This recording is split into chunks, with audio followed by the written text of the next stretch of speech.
I never thought I'd see his name again. I was reviewing the children's school registration forms when my phone lit up with a number I'd deleted years ago. Dad flashed across the screen like an unwelcome ghost from my past. The same man who made me sleep in the garage for 3 years now wanted something from me, and I knew exactly what it was. It was a Tuesday morning, unseasonably warm for April. Sunlight streamed through the kitchen windows of my small apartment as I sorted through paperwork for Ethan and Zoe's upcoming school year. Single motherhood wasn't easy, but we were making it work, one day at a time. Before we jump back in, tell us where you're tuning in from, and if this story touches you, make sure you're subscribed, because tomorrow I've saved something extra special for you. When the phone rang, I almost didn't answer. Unknown numbers usually meant bill collectors or my ex with another excuse for the missed child support. But something, curiosity, maybe, made me pick up. Hello? My voice was guarded, professional. The voice that answered was anything but. Vanessa? It's your father. 10 years. 10 years since I'd heard that voice. Since I'd walked out of that house at 18. With nothing but a duffel bag and a determination to never look back. His voice was older now, raspier, but still carried that authoritative tone that used to make me shrink whenever it rose above a whisper. I said nothing, waiting.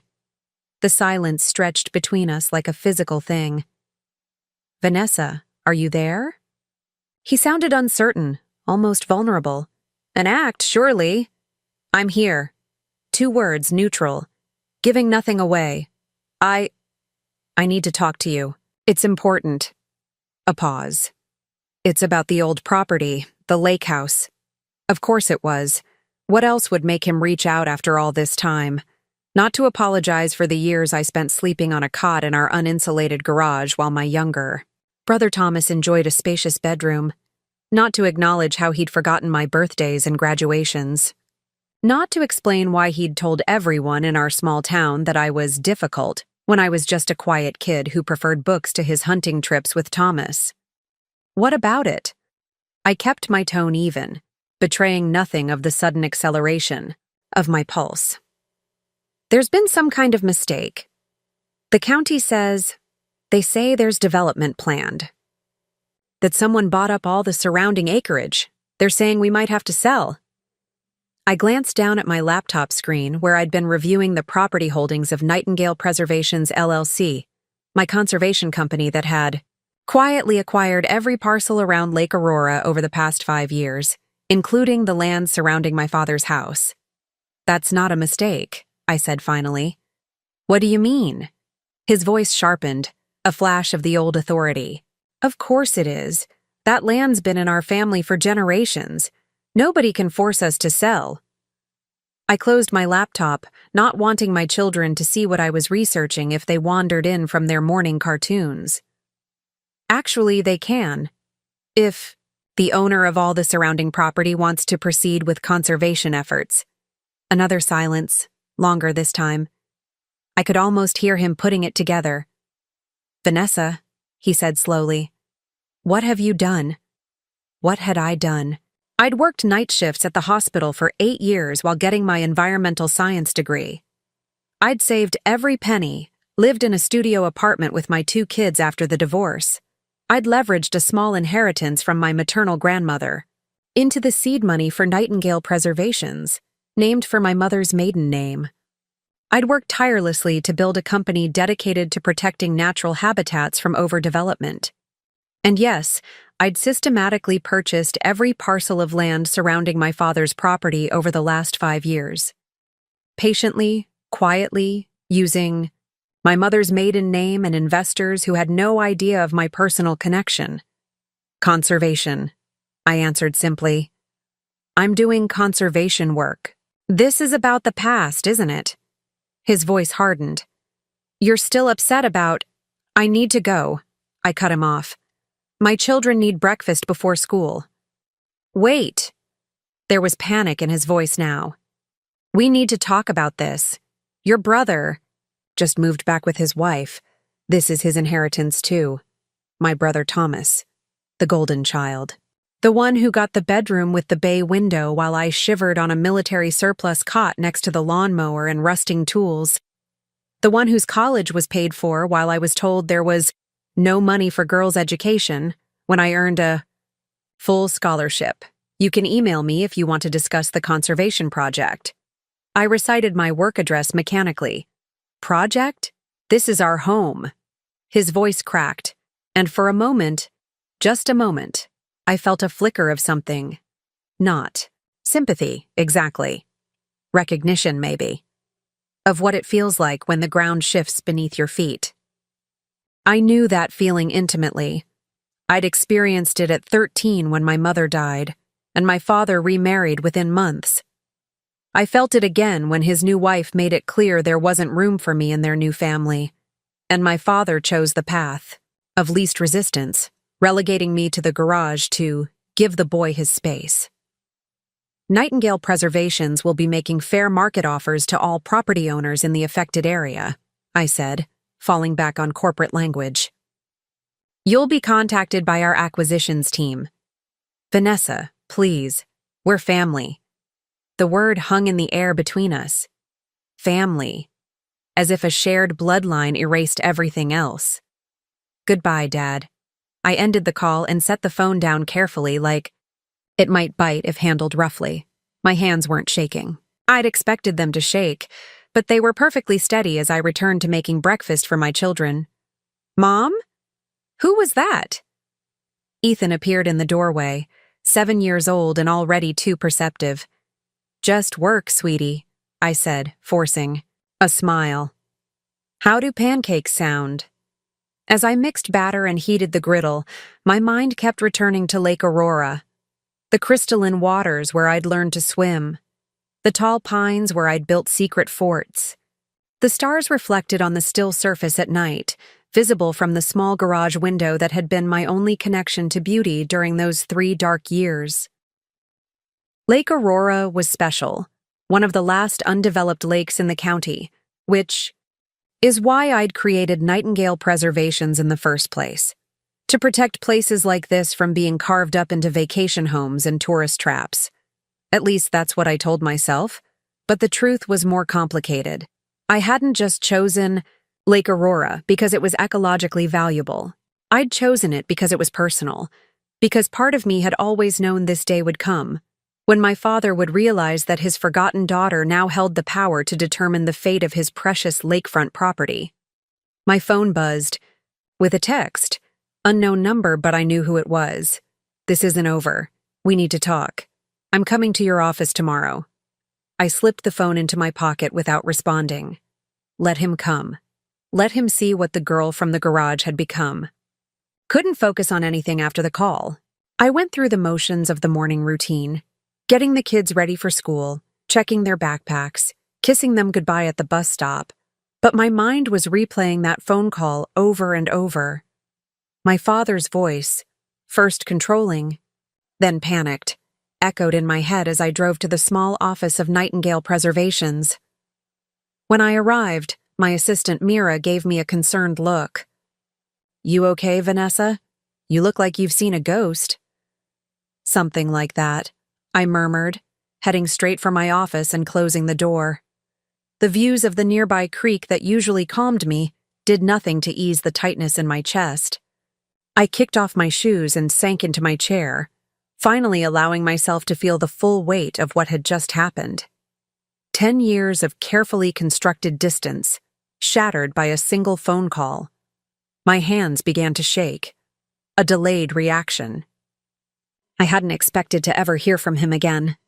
I'd built a life, a small but respected conservation company, a home for my children. I'd done everything possible to leave that cold garage and all it represented in the past. Yet here it was, rushing back like a flood. I could still feel the dampness that seeped through the thin mattress on rainy nights. Still taste the metallic tap water from the utility sink where I brushed my teeth. Still see my breath clouding in front of my face during winter mornings as I dressed quickly, fingers numb with cold. It builds character, Preparing and narrating this story took us a lot of time, so if you are enjoying it, subscribe to our channel. It means a lot to us. Now back to the story. My father had said the first night, dropping a sleeping bag onto the cot. Besides, it's temporary. Just until Thomas adjusts to his new room. Temporary stretched into 3 years. 3 years of watching my belongings slowly migrate from the house to the garage. 3 years of hearing, "Keep it down out there," when I returned from school and accidentally let the garage door squeak. 3 years of pretending to friends that I had a room inside like a normal teenager. 3 years of understanding exactly where I stood in my father's hierarchy of priorities, dead last. I opened my laptop and pulled up the Lake Aurora files.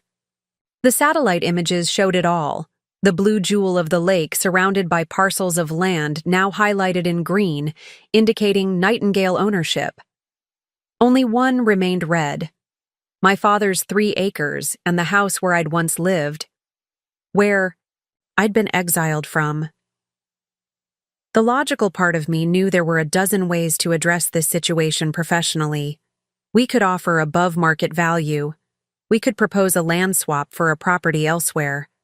We could even modify the conservation plan to work around his parcel, though it would compromise the overall restoration vision. But something deeper, something wounded and raw, wanted him to feel what I had felt. Powerlessness, vulnerability, the knowledge that your home isn't truly yours. My office phone buzzed. "Ms. Lockwood, there's a Dr. Elena Reyes here to see you. She doesn't have an appointment, but she says it's urgent. Elena." My chest tightened. "Send her in." I hadn't seen Elena in almost 2 years, not since our relationship had ended when she took a research position across the country. She was the only person who knew the full truth about my childhood, about the garage, about my father. She was also a consulting biologist for Lake Aurora through her university position, though we'd managed to keep our interactions strictly professional and mostly via email since the breakup. The door opened, and there she was, her dark curls pulled. Back, wire-rimmed glasses perched on her nose, expression serious yet soft. Her presence still had the power to knock the air from my lungs. "We need to talk," she said without preamble, closing the door behind her. "If this is about the wetlands assessment, it's about Robert Lockwood suddenly showing interest in the Lake Aurora conservation efforts," she cut me off, dropping a folder on my desk. "Your father called my department this morning. He's trying to organize opposition to the preservation project." I stared at her. "There's no real opposition to organize. He's the only holdout. He doesn't know that. He thinks there are others." She sat down uninvited. "He has no idea you're behind Nightingale, does he?" I shook my head slightly. "Not until today. And even now, he might not have put it all together." Elena's eyes softened with something dangerous. Compassion, maybe. Understanding. The last things I needed right now. "Vanessa, what are you doing?" "When you started this project, you said it was about preserving a critical watershed and protecting endangered wildlife. You said nothing about it being on your father's doorstep." "It's not about him," I insisted too quickly. "Lake Aurora is perfect for this project. The ecosystem, the biodiversity, the undisturbed shoreline." Stop. Just one word, but it silenced me instantly. Elena had always been able to see through my defenses. "When were you going to tell me that this whole project is within walking distance of where you grew up, where they made you sleep in that garage?" The direct mention of the garage felt like a physical blow. Nobody talked about it. Not even me. "It's irrelevant," I said, my voice tight. "This is about conservation." "Is it?" Elena leaned forward. "Because from where I'm sitting, it looks an awful lot like revenge. You don't understand. I understand perfectly." Her voice was gentle now, which somehow made it worse. "You're the girl who was kicked out of her own home, who fought her way through college as a single mother, who swore you'd show them all. And now you have the power to take everything from the man who hurt you most, I looked away, unable to meet her gaze. The project has scientific merit. I'm sure it does. You're too smart to pursue something that doesn't. She opened the folder she'd brought, pushing a document toward me. But there are 50 other wetlands within a 100-mile radius that would benefit just as much from protection. This isn't about science, Vanessa. It's about that garage. The silence stretched between us, heavy with unspoken truths. He called me, I finally admitted. Today, after 10 years of nothing, he called because he needs something. Elena's expression softened further. And how did that make you feel? The professional mask I'd worn slipped. Vindicated, I whispered. Angry. Satisfied. Sick. I ran a hand over my face. All of it. All at once. She nodded, unsurprised. And what are you going to do now? I stared at the conservation plans on my desk, at the areas marked for restoration and protection, including the shoreline where my father's house stood. I don't know, I admitted. But he's coming here tomorrow. He wants to talk. Elena stood, gathering her folder. Then I guess you have until tomorrow to decide what this is really about. Healing the lake's ecosystem, or healing that girl in the garage. She paused at the door. Just remember, Vanessa, the decisions you make now will define you far longer than that garage ever did. After she left, I sat motionless, her words ringing in my ears.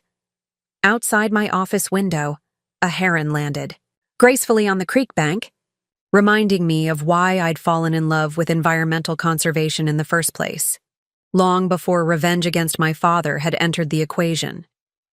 I left the office late that night, driving aimlessly through the city streets before finding myself on the highway heading north, toward Lake Aurora.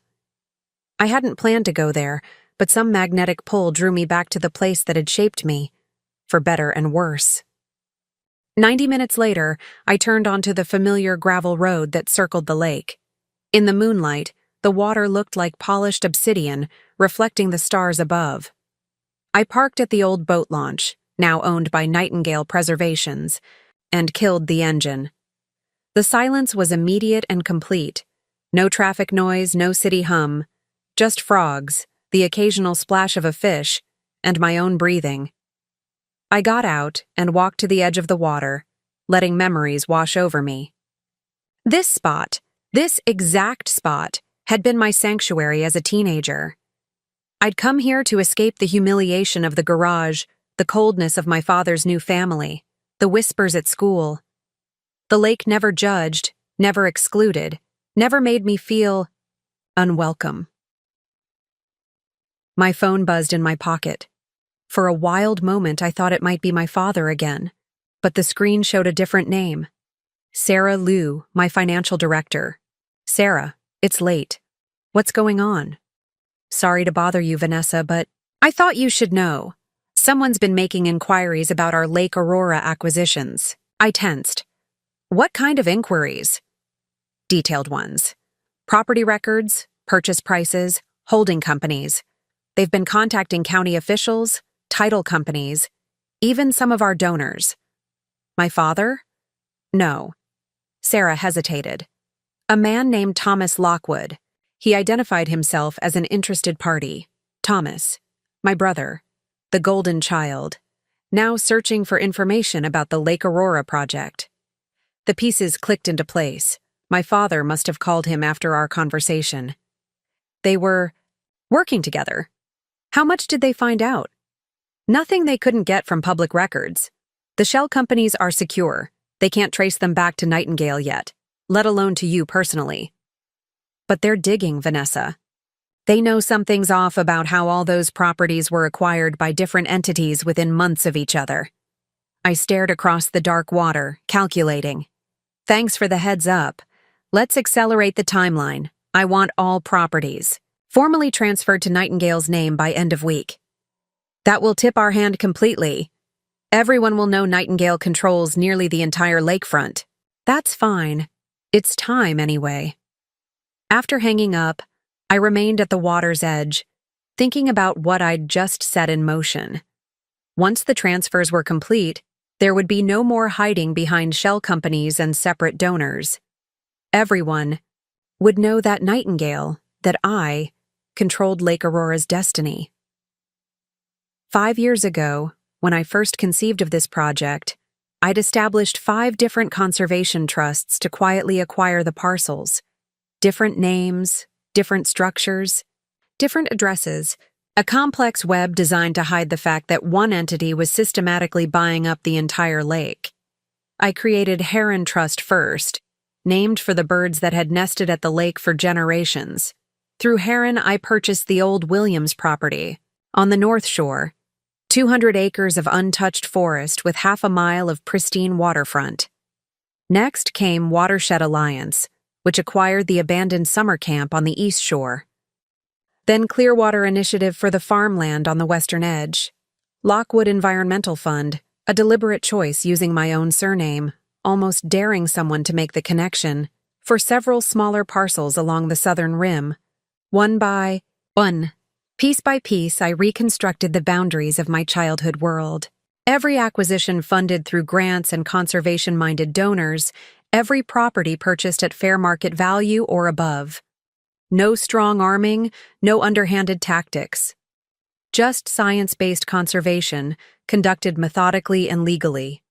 But Sarah was right. There was a pattern that an observant person might notice. And Thomas, for all his faults, had always been observant. My phone buzzed again, a text from an unknown number. "Vanessa, it's Thomas. We need to talk. Dad told me what's happening." I almost laughed. Of course he would find my number. Of course he would text instead of call. Thomas always preferred to have things in writing. I didn't respond. What was there to say? "Sorry, your inheritance is being threatened? Sorry the house you got to sleep in while I froze in the garage might be surrounded by protected wetlands? Sorry your father's poor treatment of me has come back to haunt him?"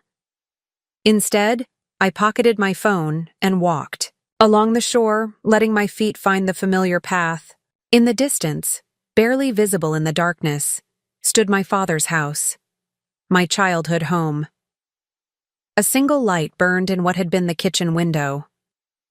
Was he there now, pacing the floor, planning his approach for tomorrow's meeting? Or was Thomas there too, the two of them strategizing how to stop the mysterious conservationist who threatened their legacy? They had no idea who they were really fighting against. I found myself at the edge of my father's property line. Just beyond the rusting fence stood the detached garage, my bedroom for 3 long years. In the moonlight, it looked smaller than I remembered. The windows were dark, the sliding door partially open. Had it always been so dilapidated? So obviously inadequate as a living space for a child? Movement caught my eye, a flashlight beam bobbing inside the garage. Someone was in there. I crouched instinctively, watching as the light swept across the interior space. The beam settled, illuminating a figure bent over something on the far wall. As my eyes adjusted, I realized it was my father. What was he doing in the garage at this hour? I crept closer, staying in the shadows. Through the partially open door, I could see him more clearly now. He was examining the far wall where I'd kept my makeshift desk, just a piece of plywood stretched across 2 plastic crates. He ran his hand over the wall, then tapped it in, several places before using a pocket knife to pry at something. With a soft crack, a small section of the wallboard came loose. He reached into the opening and withdrew something, holding it up to his flashlight. My breath caught. It was my mother's field journal, her naturalist's notebook filled with observations of Lake Aurora's ecosystem, sketches of local wildlife, and her passionate arguments for preserving the lake's delicate balance. I'd hidden it in that wall after her death, terrified my father and his new wife would throw it away with the rest of her clutter. I'd forgotten all about it when I left at 18, too eager to escape to remember the treasures I'd concealed. How did he know it was there?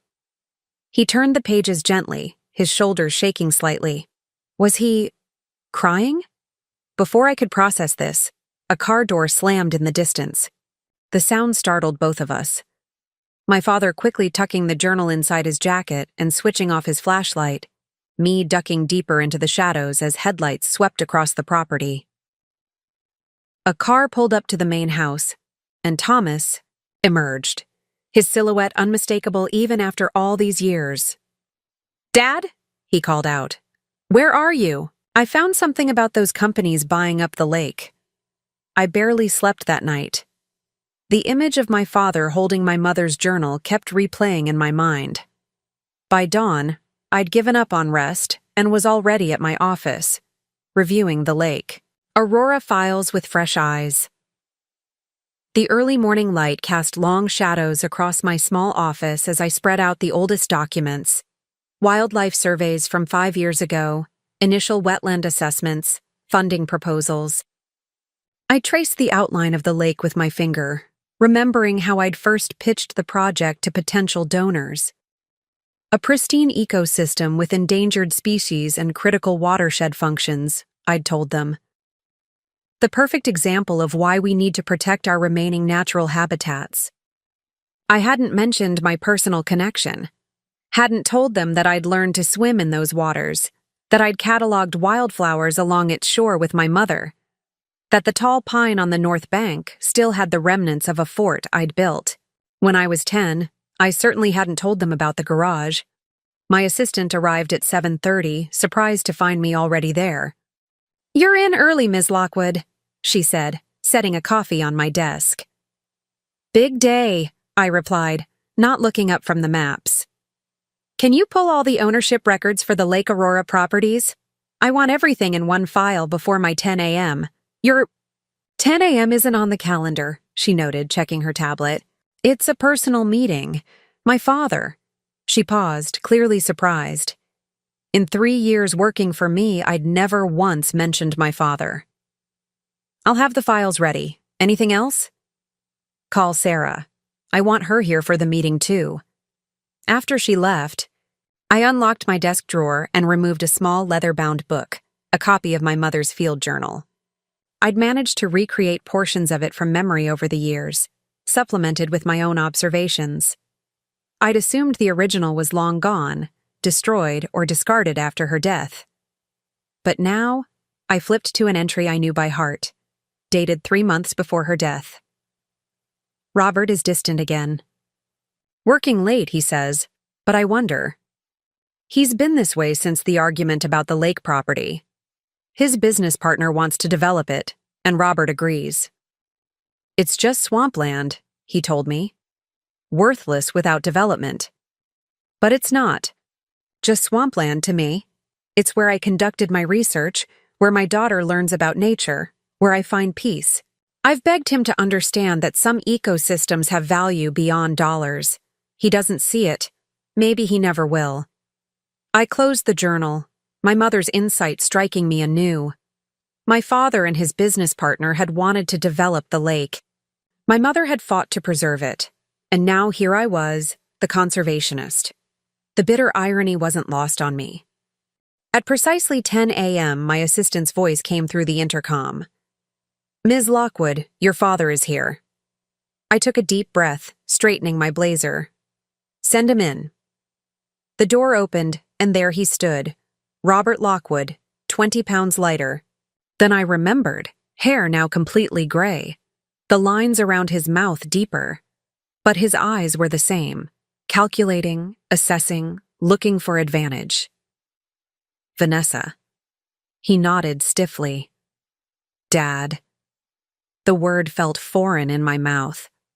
"Please, sit." He took the chair across from my desk, eyes darting around the office, taking in the conservation awards on the wall, the framed photo of my children, the subtle indicators of my modest success. "Nice place," he said finally. "You've done well. For yourself."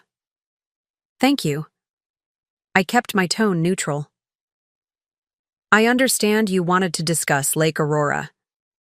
He leaned forward, elbows on knees. "Let's cut to the chase. You're behind this preservation project, all of it. The company's buying up the shore? The conservation plan's everything. It wasn't a question, but I answered anyway. Yes. He nodded slowly, as if confirming a suspicion. And you intentionally kept me in the dark. Let me find out only when it was too late to do anything about it. I didn't hide anything. All acquisitions were public record, under different company. Names, he scoffed. Shell organizations. Thomas figured it out last night. They all trace back to you eventually. I raised an eyebrow, impressed despite myself. Thomas must have worked through the night to unravel the organizational structure. The point remains, I said evenly, that Nightingale Preservations now controls 97% of the Lake Aurora shoreline, all legally purchased. Except my property. His jaw tightened. The house where you grew up. The house, I corrected him, not the garage. The words hung between us, the first direct reference to what we both knew but had never discussed. His face flushed, but before he could respond, there was a knock at the door. Sarah entered, perfectly timed. Sorry, I'm late, she said, though she wasn't. We'd planned this interruption. Dad, this is Sarah Liu, Nightingale's financial director.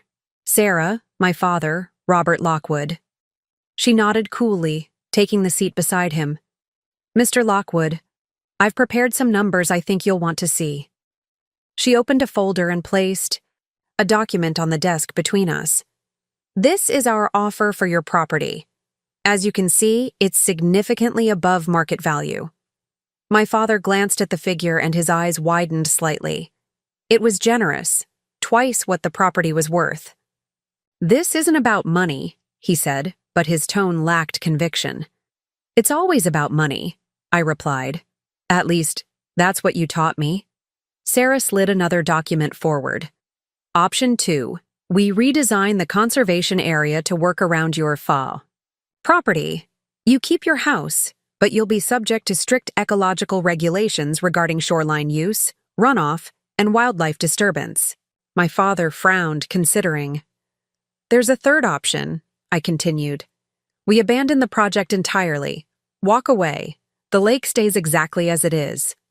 Sarah shot me a startled look. This wasn't part of our discussion. I ignored her. What's the catch? My father asked, suspicious. You tell me why you were in the garage last night. His face went pale. You were there, watching me? I was at the lake. I saw you find Mom's journal in the wall. How did you know it was there? He looked away, jaw working. You hid all sorts of things in that wall. I found the loose panel years ago when I was rewiring the garage.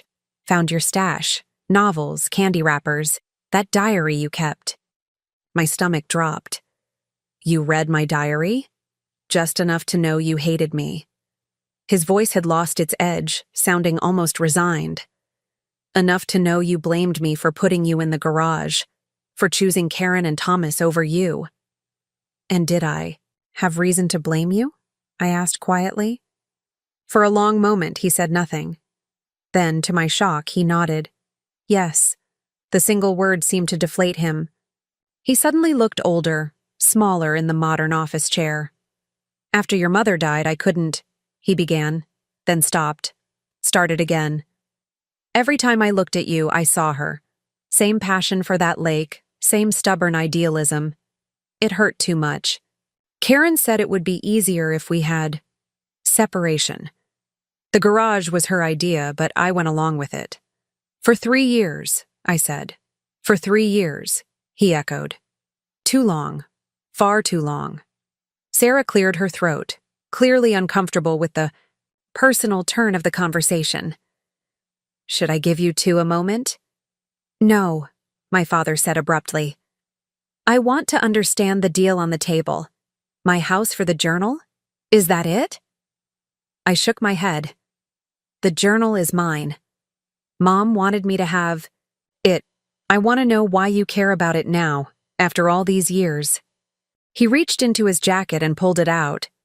The worn leather notebook with my mother's flowing script. In the office light, the pages seemed to glow with an inner life. Because it was the only thing I had left of her. he said simply. Of who she was before the arguments, before I stopped listening. The pattern of the past stretched between us, decades of hurt and misunderstanding condensed into this single moment. And for the first time, I wondered if there might be more to the story than I had allowed myself to see. Before the arguments, I repeated, the words hanging in the air between us. Before you stopped listening to her about the lake?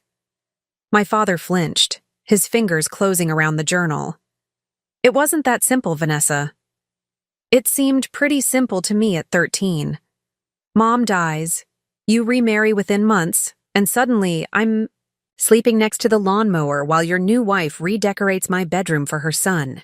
Sarah shifted uncomfortably in her chair. I really should give you two some privacy for this. Stay, I said firmly. This conversation needed a witness, someone who would remember what was said when doubt inevitably crept back in later. You're here as Nightingale's financial director. This affects the project. My father's eyes narrowed. Is that what this is really about? The project? Or is it about punishing me? The question hit closer to home than I wanted to admit. Until yesterday, I would have quickly denied any personal motivation. Lake Aurora was an ecologically significant wetland habitat, nothing more. But seeing him in the garage, holding my mother's journal, had shaken that certainty. Why don't you tell me what it's about? I countered. You're the one who came here after 10 years of silence. What do you really want? He set the journal on the desk between us, his hand trembling, slightly. I want to understand why my daughter is trying to force me out of my home. It's just conservation, I said, throwing his own philosophy back at him. It's just swampland, worthless without proper ecological management. Isn't that what you told Mom? His head snapped up. How did you— Her journal. I tapped my desk, drawer where my recreated copy lay. She wrote about the arguments you had, about how your business partner wanted to develop the lake, how you agreed with him. A shadow crossed his face. She never understood. Jackson was leveraged to the hilt. The lake development was his only way out of debt. If he'd built those vacation homes when he wanted to, we could have paid off the business loans, saved the construction company. But your mother— He shook his head. She was idealistic, wanted to preserve the lake at all costs. And now? I asked. What would she think of me preserving it? His eyes met mine, surprisingly direct. She'd be proud. But she'd wonder about your methods. And what are my methods, Dad? Using conservation as a weapon. He gestured around my office. You've built all this, become successful beyond anything I ever achieved. But that wasn't enough, was it? You needed to come back and show me, show everyone, that you control the very land I refuse to protect. The accuracy of his assessment hit me like a physical blow. I'd never articulated it so clearly, even to myself. But he was right. Lake Aurora wasn't just a conservation project. It was a statement, a reclaiming of territory that had been taken from me. Sarah cleared her throat. The project does have substantial scientific merit beyond any personal considerations, Mr. Lockwood. The lake supports 3 endangered species. The wetlands provide critical flood control for the region. It's an environmentally significant site. I'm sure it is, my father acknowledged, not taking his eyes off me. Vanessa was always thorough, but that doesn't change the fact that of all the wetlands, all the ecosystems, all the conservation projects she could have chosen, she picked the one place guaranteed to hurt me most. The room fell silent. Sarah looked at me, clearly waiting for a denial I couldn't honestly provide. You hurt me first, I said quietly. My father didn't dispute this. Instead, he reached into his jacket pocket and removed a folded envelope, placing it beside the journal on my desk. What's this? I asked, not touching it. The real reason I came. Open it. Cautiously, I took the envelope. Inside was a medical report with my father's name at the top. I scanned the document, medical terms jumping out at me. Stage 3, metastasized, treatment options limited, prognosis 6 to 12 months. My eyes snapped back to my father's face, seeing now what I had missed before. The weight loss wasn't just age, the pallor wasn't just poor sleep, the fatigue in his eyes wasn't just stress. "You're dying," I said. The words flat in the suddenly. "Airless room." He nodded once. "Pancreatic cancer. Diagnosed 3 months ago." Sarah stood abruptly. "I'll give you some privacy," she said, and this time I didn't stop her. She gathered her papers and left, closing the door softly behind her. I stared at my father. This man I had spent a decade hating, now transformed into something else, something mortal, vulnerable, finite. "Why tell me?" I asked finally. "You could have sold the property, taken the money, enjoyed your last months without ever seeing me again." "Because there's more you need to know," he said. "About the garage, about everything." He leaned forward, elbows on his knees. "After your mother died, I fell apart. The drinking, the hasty marriage to Karen, those were symptoms, not solutions. I was drowning, Vanessa. And then one night, I went to the lake, read your mother's final journal entries about how I'd betrayed her vision, nearly drove my truck into the water in despair. I remembered finding him passed out on the shore that night, the truck's wheels just feet from the water's edge. The doctors called it a breakdown," he continued. "Said I needed to create a stable environment at home. Karen was afraid, not just for herself and Thomas, but for you. You were so much like your mother, so passionate about the lake. She thought, you'd be better off separate." My hands gripped the armrests of my chair. "What are you saying?" The garage wasn't just Karen's idea. It was the therapist's suggestion, too. "Create clear boundaries in the home until the family system stabilizes. I didn't want you to see me like that, to watch me fall apart. The garage seemed safer." "For 3 years?" I asked incredulously. He shook his head.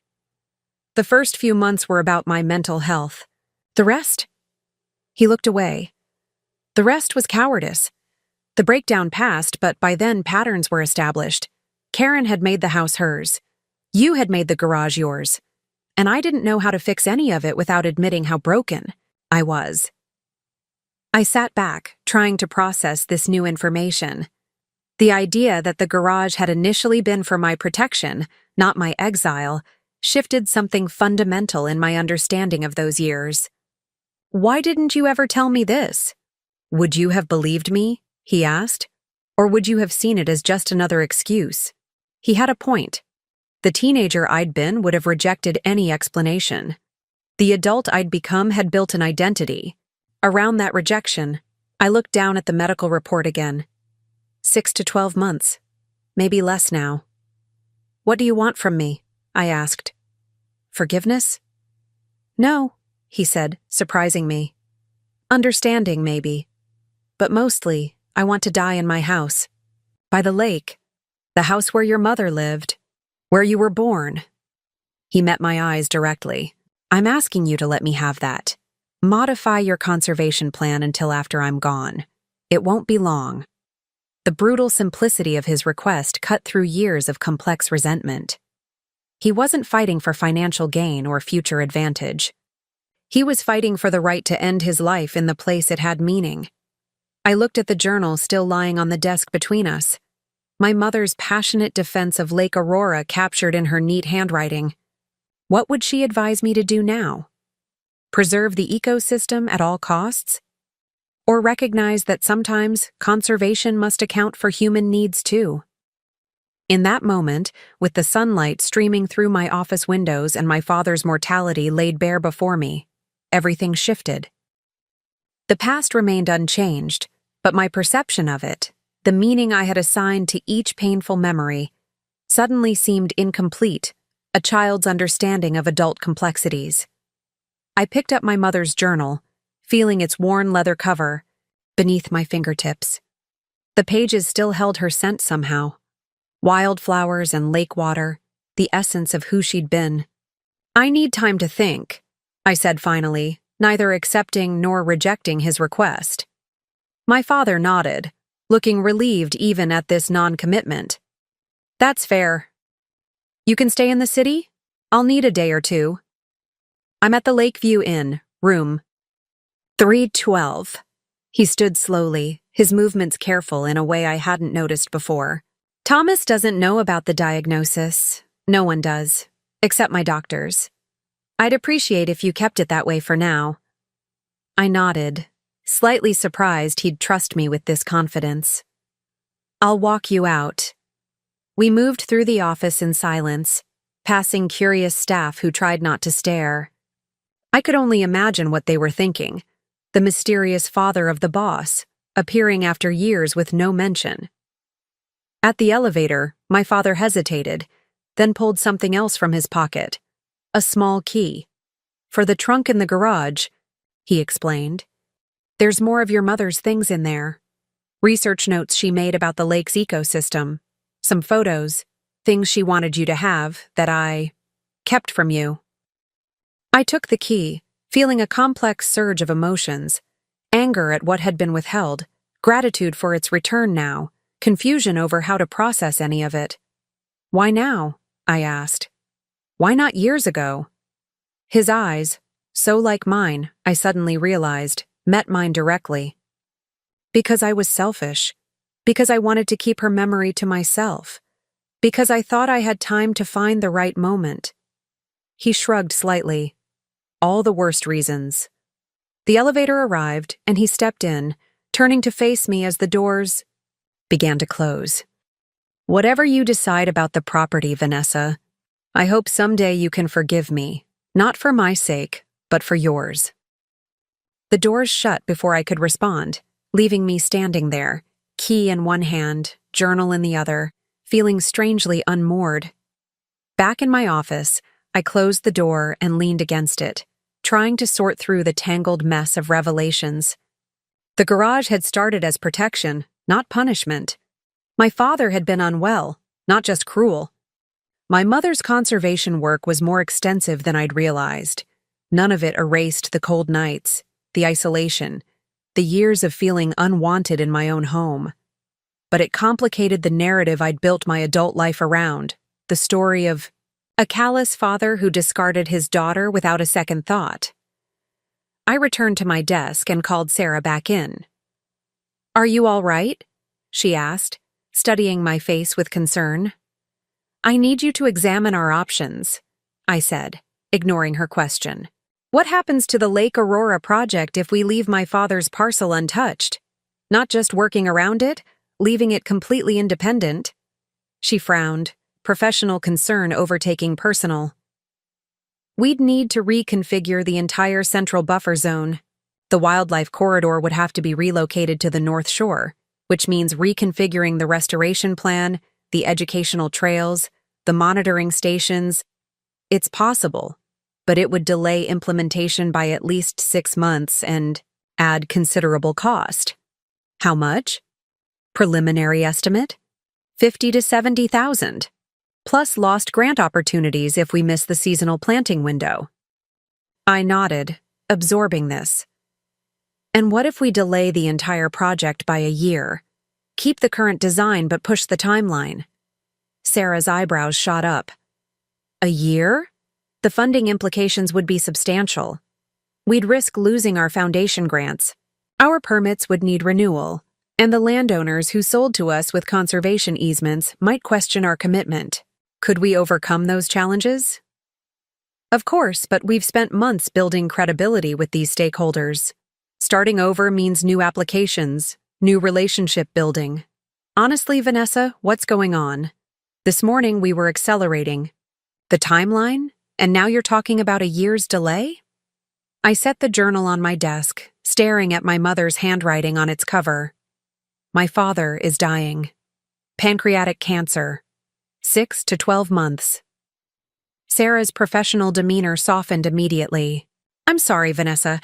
I didn't realize. Neither did I until 20 minutes ago. I took a deep breath. He wants to die in his home. He's asking me to delay the project until after he's gone. Understanding dawned in her eyes. And you're considering it? I'm considering all options. I need you to give me concrete numbers, exact costs for each scenario. Delay, redesign, or proceed as planned. She nodded, already making notes. I can have preliminary figures by tomorrow morning. But Vanessa, the board members— I'll handle the board, I cut in. Just get me the numbers. After she left, I sat at my desk for a long time, turning the journal's pages, reading my mother's passionate pleas for Lake Aurora's protection. Then I picked up my phone and dialed a number I hadn't called in nearly 2 years. Elena Reyes. It's Vanessa. I need your help. A pause. This is unexpected. I know, but you're the only one who understands the full context. I hesitated. Can you meet me at Lake Aurora tonight? The old boat launch. Another pause, longer this time. Why? Because I'm making a decision that will affect the entire project, and I need your perspective. This sounds suspiciously like you're asking for my personal input, not my professional assessment. Maybe I am, she sighed, but I could hear the rustle of papers, the sound of her clearing her schedule. 6 o'clock. Don't be late. I spent the rest of the afternoon reviewing the Lake Aurora files with new eyes. The species inventories, the wetland delineations, the restoration plans. All of it seemed different now, colored by the new understanding of my connection to this place. At 5, I left the office and drove north toward the lake, stopping to pick up dinner from the small vegetarian cafe where Elena and I had often eaten during our relationship. The owner recognized me, raising an eyebrow at the 2 orders but saying nothing. The boat launch was empty when I arrived, the evening sun casting long shadows across the water. I spread a blanket on the worn wooden dock and set out the food, feeling oddly nervous. Elena arrived precisely at 6, her hybrid car crunching on. The gravel. She approached cautiously, eyeing the picnic setup with suspicion. This isn't a date, Vanessa, she said by way of greeting. It's dinner. I thought we might be here a while. I gestured to the space beside me. Your favorite. Mushroom risotto from Mira's. She sat, still wary, but accepted the container. So, what's changed since yesterday? I told her everything. My father's visit, his medical diagnosis, the truth, about the garage, the revelation about my mother's comprehensive research on Lake Aurora. Elena listened without interrupting, her expression shifting from skepticism to something more complex. That's a lot to process, she said when I finished. Tell me about it. I stared out at the lake, watching a family of ducks glide across the water. I've spent 10 years hating him, Elena. Built my whole identity around proving him wrong about the lake, about conservation, about me. And now? Now it's more complicated, she finished for me. But Vanessa, this new information doesn't invalidate your experience. Whatever his reasons, you still spent 3 years in that garage. You were still a child who felt abandoned. I nodded, grateful for her understanding. The question is what I do now. Sarah's running the numbers on delaying or redesigning the project. But I need your opinion on something else. Elena set her food aside, giving me her full attention. Mother fought to preserve this lake, I said quietly. She argued with my father and his business partner about protecting it, and I've been carrying on that fight, but now I wonder if I've been doing it the right way. The gravel driveway crunched under my tires as I pulled up to the house, keeping my headlights off. I hadn't called ahead, wasn't even sure if anyone was home. Part of me hoped the place would be empty, allowing me to explore the garage without confrontation. No such luck. A light glowed in the kitchen window, and as I cut the engine, a silhouette appeared in the doorway. Not my father's gaunt frame, but a broader figure I recognized immediately. Thomas. I sat in the car for a long moment considering retreat. But the front door opened, spilling yellow light across the porch, and my brother stepped out, shielding his eyes to peer at my vehicle. "Who's there?" he called, his voice carrying across the yard. I opened the car door and stepped out. "It's me." Even in the dim light, I could see his posture stiffen. "Vanessa, what are you doing here?" "I need to check something in the garage," I said, walking toward him. "Dad gave me a key." He folded his arms, blocking the path to the side yard. "At 9 o'clock at night? Without calling first?" Up close, Thomas looked older than I'd expected. Lines around his eyes, his once athletic frame slightly softer. He'd been just a child when I left, barely 8. Now he was a man in his late 20s, with a wedding ring on his finger and a defensive posture that spoke volumes.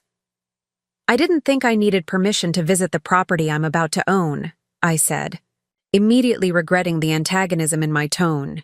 His eyes flashed. "So that's how it's going to be? You disappear for a decade, then swoop in with some conservation scheme to take our home." "Your home," I corrected. "Never mine. I had the garage, remember?" Something shifted in his expression, not quite guilt, but recognition. "I was a kid, Vanessa. I didn't make that decision." "No, your mother did. And our father went along with it." We stood in stalemate, years of unspoken history stretching between us. Finally, Thomas sighed. "Dad's not here. He went to the city yesterday and hasn't come back. Mom left years ago, ran off with her personal trainer when I was in college." A hint of bitterness tinged his words. "It's just me and Julie here now." "Temporarily," I nodded, absorbing this information. "I'm not here to fight, Thomas. Dad gave me something that belongs to me, and I need to retrieve it." "In the garage?" "Yes." He studied me for a long moment, then stepped aside. "Fine. It's unlocked." I walked past him, following the familiar path around the house to the detached structure where I'd spent 3 formative years. The garage door was slightly ajar, just as it had been the night before when I'd watched my father retrieve the journal. "Do you need a light?" Thomas called, still standing on the porch. "I know my way around," I answered, pushing the door open. The interior was dark, but as my eyes adjusted, familiar shapes emerged from the shadows. The workbench along the back wall, the shelving units to the left, the empty space where my cot had once stood. Someone had finally organized the garden supplies that had always been scattered across the floor during my time here, arranging them neatly on metal shelving. I ran my hand along the wall, finding the light switch exactly where I remembered. The single bulb illuminated the space in harsh yellow light, casting long shadows across the concrete floor. The garage was cleaner now, more orderly, but essentially unchanged. The same cracks ran across the floor, the same water stains spread like a continent on the ceiling. The air still smelled of soil and fertilizer and forgotten dreams. I moved to the back wall, to the spot where I'd hidden the journal. The section my father had pried open was still loose, the small cavity behind it visible. But I wasn't interested in that hiding place now. I turned to the far corner, crouching to examine a large wooden trunk. It had been my mother's field equipment container, repurposed as my own secret storage when I discovered the lock was broken and could be jammed shut to look secure. The key fit perfectly, turning with a well-oiled click. I lifted the lid, surprised to find it wasn't filled with garden tools as it had been when I lived here. Instead, it contained carefully organized files and notebooks, decades of my mother's research on Lake Aurora. With trembling fingers, I removed the topmost folder. Inside were survey maps, handwritten species counts, water quality analyses from the years before my birth. Beneath it lay more files, all meticulously labeled in my mother's handwriting. Migratory bird patterns, amphibian habitats, native plant communities. This was her life's work, a comprehensive ecological study of Lake Aurora spanning decades. Work I had only glimpsed fragments of as a child, when she would take me on research adventures around the lake. Find what you were looking for? I looked up to see Thomas standing in the doorway, 2 mugs in his hands. Did you know about this? I asked, gesturing to the trunk. He frowned, stepping inside and offering me one of the mugs. Know about what? Mom's research. All of it. She documented everything about the lake's ecosystem. Years of work. Thomas set his mug down on the workbench and knelt beside me, peering into the trunk. I had no idea. Dad never mentioned it.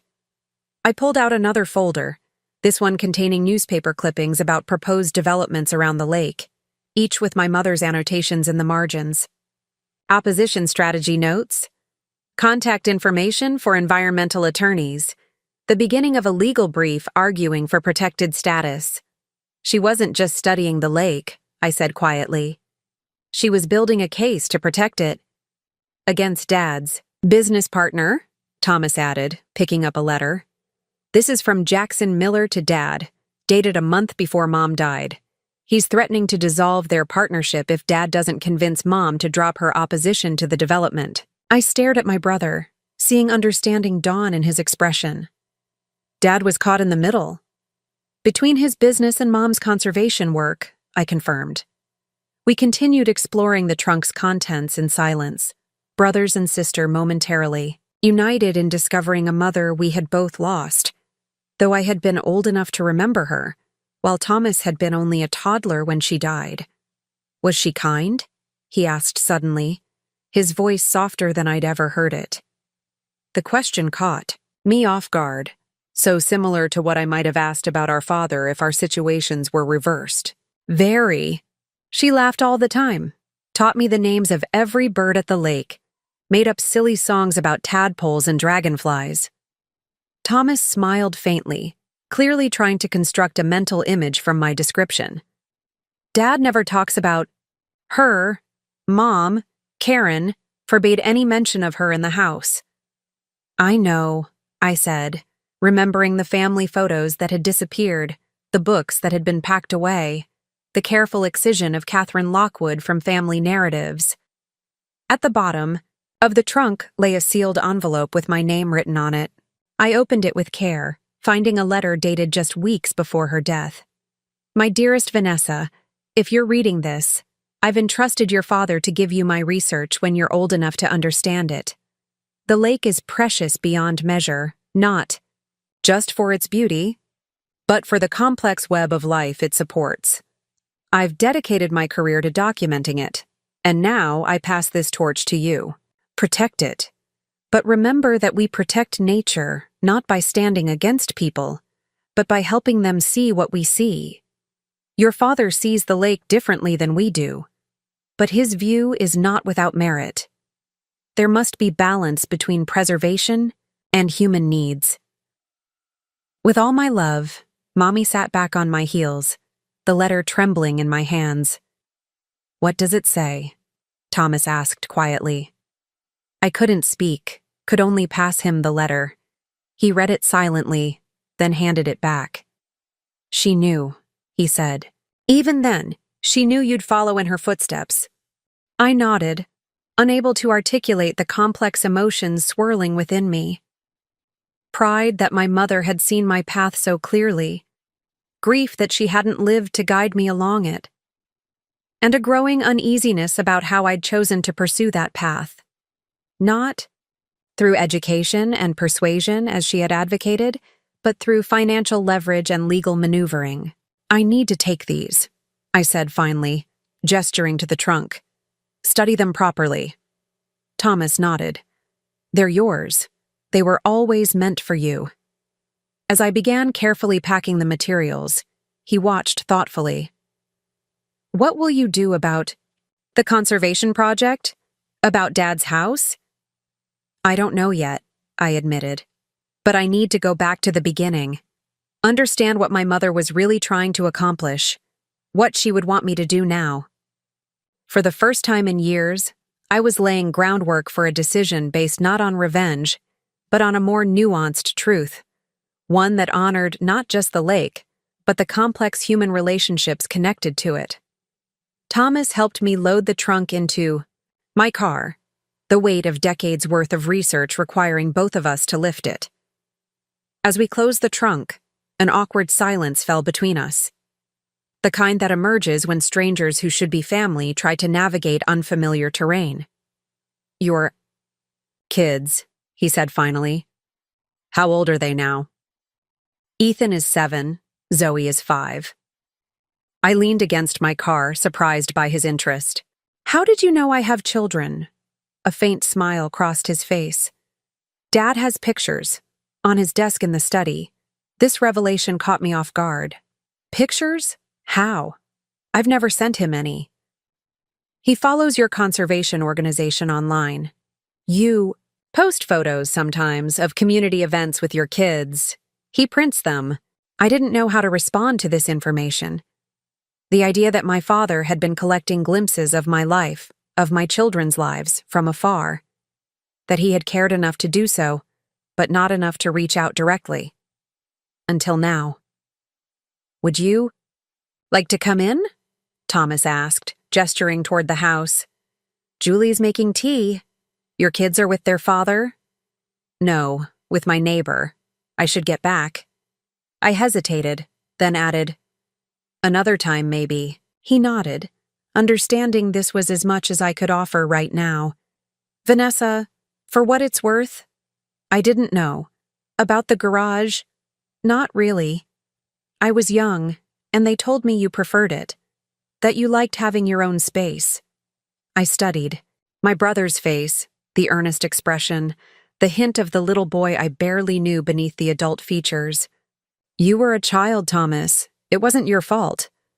As I drove back to the city, my phone rang. Elena, did you find what you were looking for? She asked.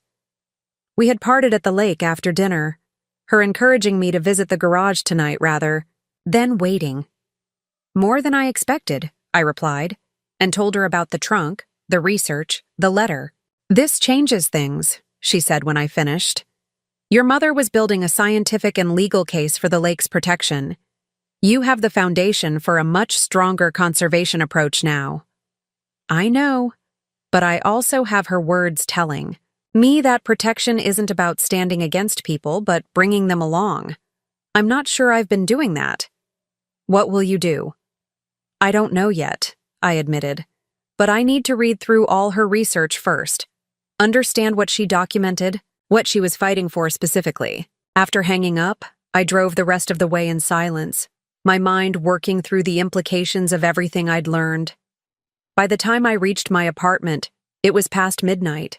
My neighbor Sandra was dozing on my couch, the TV playing. Quietly. They went to bed around 9, she whispered as I thanked her and walked her to the door. Ethan said to tell you he finished his library book and needs a new one. After she left, I checked on my children, standing in their doorway and watching their peaceful sleep. Ethan had kicked off his covers as usual, one arm flung dramatically over his head. Zoe was curled into a tight ball, clutching her stuffed otter. My heart swelled with love for them, these extensions of myself who had never known the pain of exile, who had always been at the center of my world rather than its periphery. I carried the first box of my mother's research into my small home office and began organizing the materials, too keyed up to sleep. The systematic approach she had taken impressed me. Seasonal surveys, water quality testing, species counts, all methodically documented over years. This wasn't just the work of an amateur nature enthusiast. This was professional-level ecological research. Around 2 a.m., my phone buzzed with a text from my father. Did you find the trunk? I should have given it to you years ago. I'm sorry. I stared at the message, uncertain how to respond. The simple acknowledgement of his wrongdoing was something I had never expected to receive. Before I could decide whether to answer, another text arrived. Whatever you decide about the property, I need you to know I'm proud of what you've built. The conservation work, the family, all of it. My fingers hovered over the keyboard. Finally, I typed, I found it. We'll talk tomorrow. Sleep eluded me that night.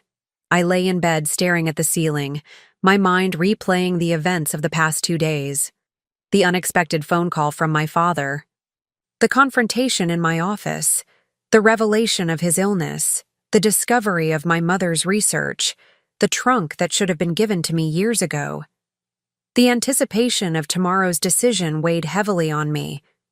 I could move forward with the conservation plan as designed, forcing my father to sell in his final months. I could delay the project entirely, waiting until after he was gone.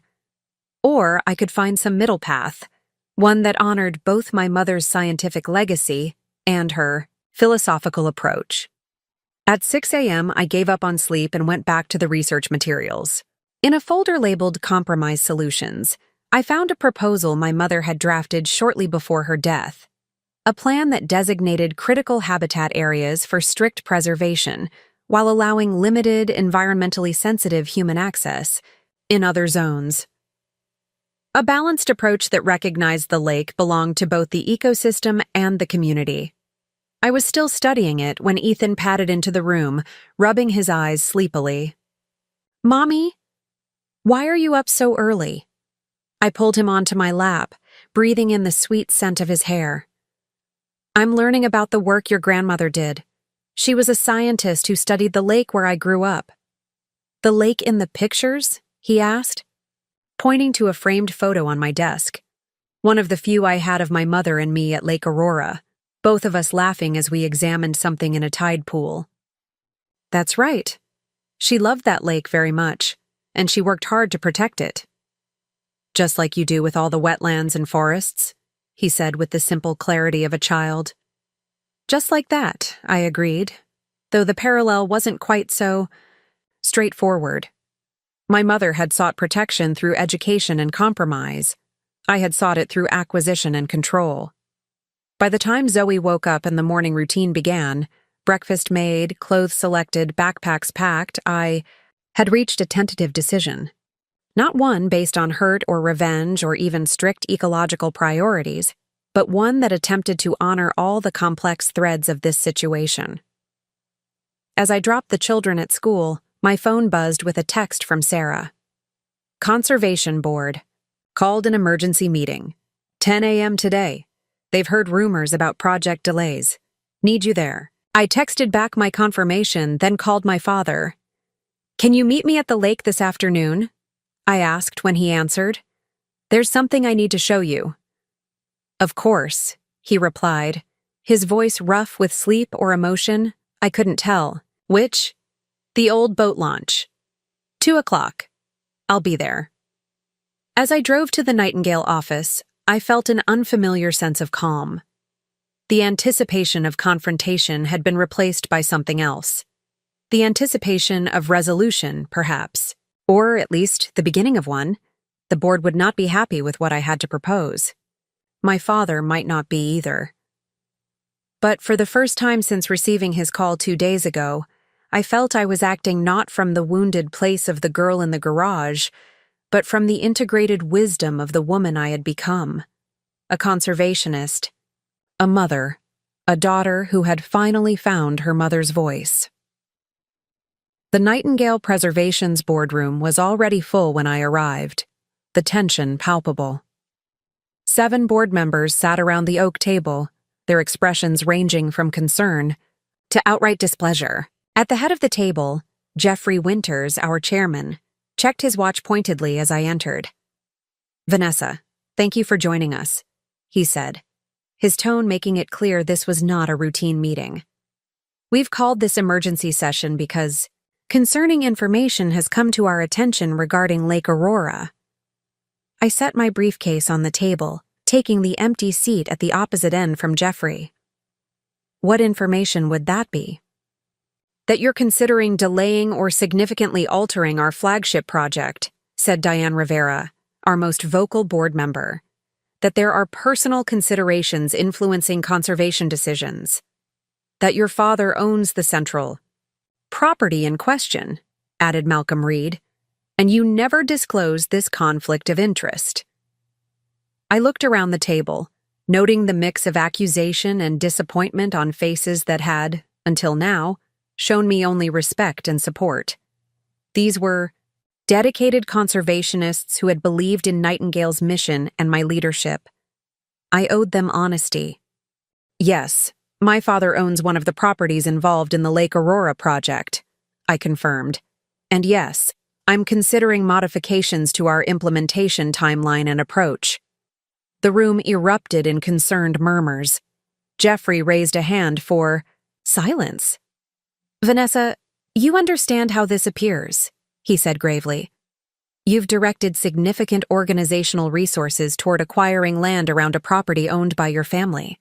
If this were to become public— The property is not owned by my family, I corrected. It's owned by my estranged father, whom I had not spoken to in a decade until 2 days ago. And the conservation value of Lake Aurora is scientifically indisputable, as our ecological assessments clearly demonstrate. Nevertheless, Diane pressed, there's a clear conflict of interest that you failed to disclose. That's true, I acknowledged.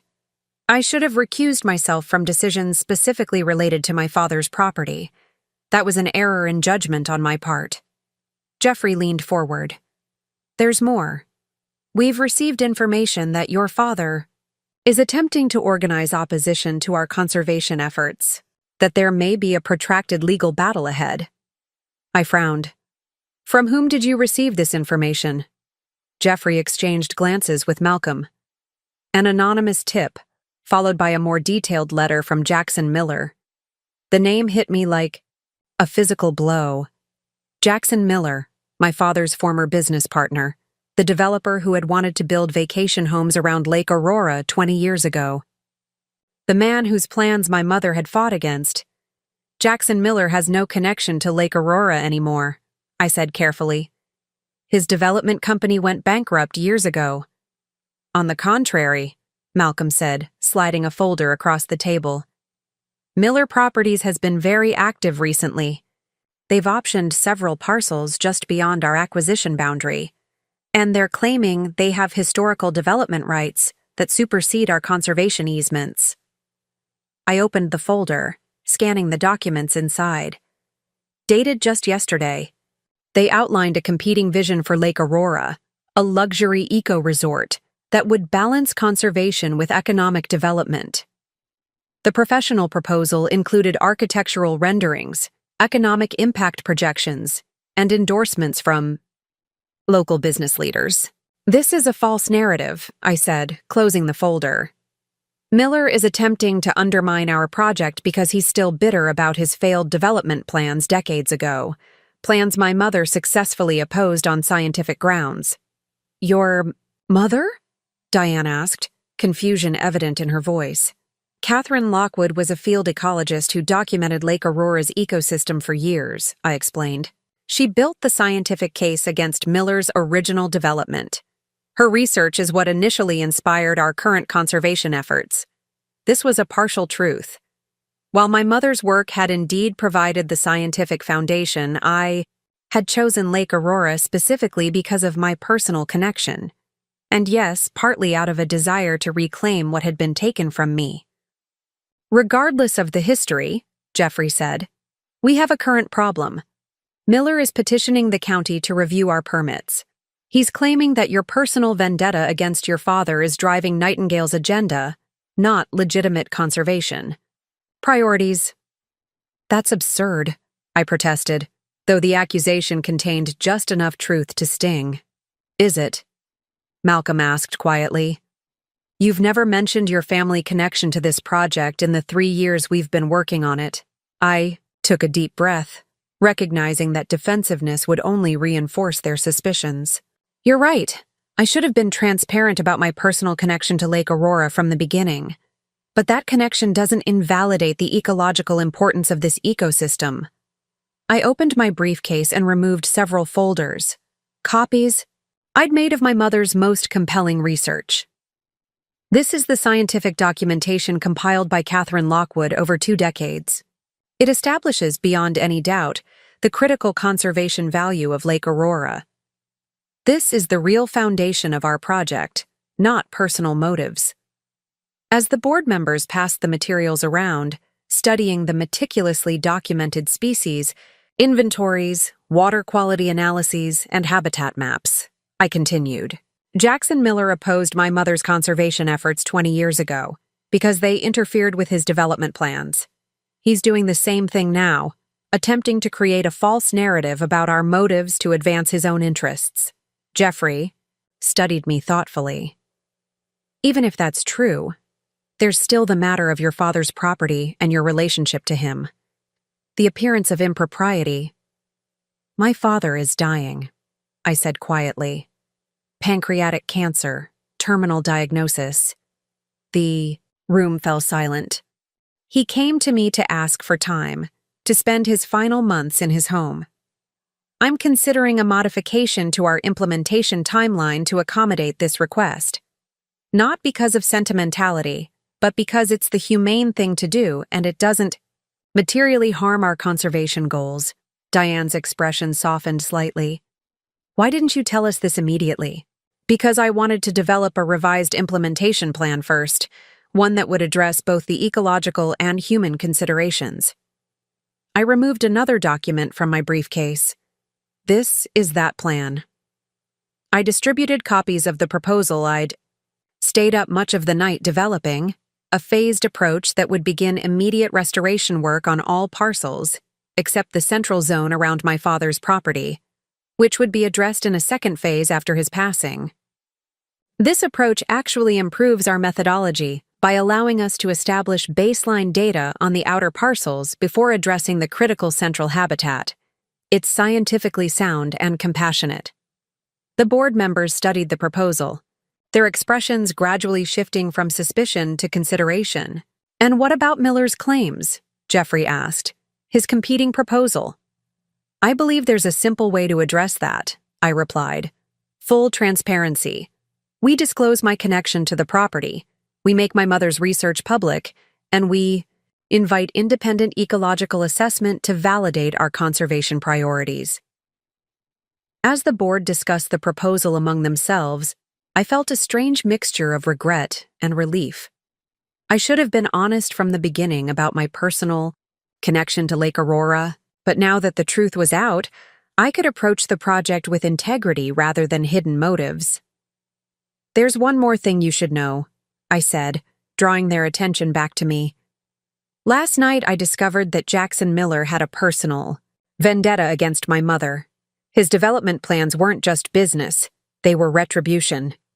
I pulled out one last document from my briefcase, a letter from Miller to my father dated shortly before my mother's death. Robert, I've tried reasoning with you as a business partner and as a friend. Catherine's obstruction of the Lake Aurora. Development isn't just costing us money, it's personal humiliation. She rejected me before she met you, and now she's using this environmental crusade to sabotage my career. Either you control your wife, or our partnership is finished. And so are you in this community. The board members exchanged glances as they read this damning evidence of Miller's true motivations. Where did you find this? Jeffrey asked. In my mother's research materials, which my father preserved and finally returned to me yesterday.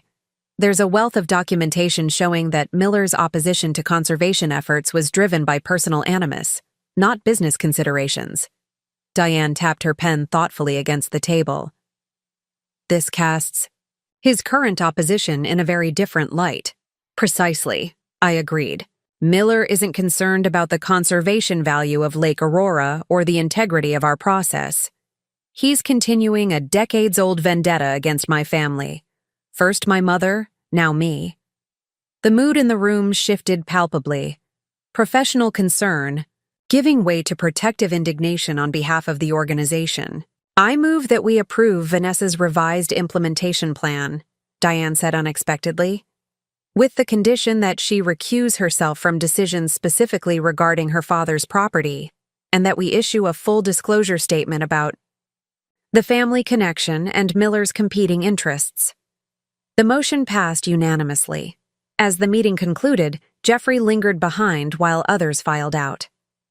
You should have told us from the beginning, he said, his tone gentle rather than accusatory. I know, I acknowledged. I told myself it was irrelevant, that the scientific case was what mattered. But I was also protecting myself from questions. About my motives, he nodded thoughtfully. Your mother's research is exceptional. It stands on its own merits, regardless of your personal connection to the property. He gathered his papers, then added, Take care of your family business, Vanessa. We'll handle Miller. As I left the Nightingale offices, I felt lighter somehow. The false scenario that Miller had attempted to create, painting me as vengeful and the conservation project as personal rather than ecological, had collapsed under the weight of the truth. The truth was complex, certainly. My motives had never been purely scientific, but neither had they been purely personal. I drove toward Lake Aurora for my meeting with my father, the trunk of my mother's research secure in my car. Miller's letter had revealed another layer to this story I hadn't known, that my mother's opposition to development had been cast as a personal betrayal rather than the professional ecological assessment it truly was, that my father had been caught between his business partner and his wife, facing financial ruin if he supported her conservation efforts. It didn't excuse what happened later, my exile to the garage, the years of emotional neglect. But it provided context I had never considered, a fuller picture of the pressures and conflicts that had shaped our family's disintegration. As I parked at the boat launch, I saw my father already waiting there, a frail figure standing at the water's edge. For the first time, I truly saw him, not as the monster of my childhood memories, but as a flawed, failing human being attempting, in his final months, to make what amends he could. I reached for my phone, sending a quick text to Thomas. Meeting Dad at the lake. Found something important in Mom's research about Miller. Can you join us? His reply came almost immediately. On my way. Then I stepped out of the car, facing not just my father, but the fuller truth of our shared past and the decisions that would shape our future. Both the human family I was reluctantly reconnecting with and the ecological family of Lake Aurora that had been my mother's legacy and was now mine to protect. My father turned as I approached, his hand instinctively, reaching to smooth his thinning hair, a gesture I remembered from childhood whenever he was nervous or uncertain. The afternoon sun cast a golden light across the lake, turning the water into a mirror that reflected the surrounding trees in perfect symmetry. You came, he said, relief evident in his voice. I said I would. I set my mother's research trunk on the weathered dock planks between us. I brought something you need to see. He eyed the trunk, recognition flashing across his face. Catherine's work. Yes, including a letter from Jackson Miller that explains a lot. I opened the trunk and handed him the letter we had discussed at the board meeting. Did you know about this? That his opposition to Mom's conservation efforts was personal?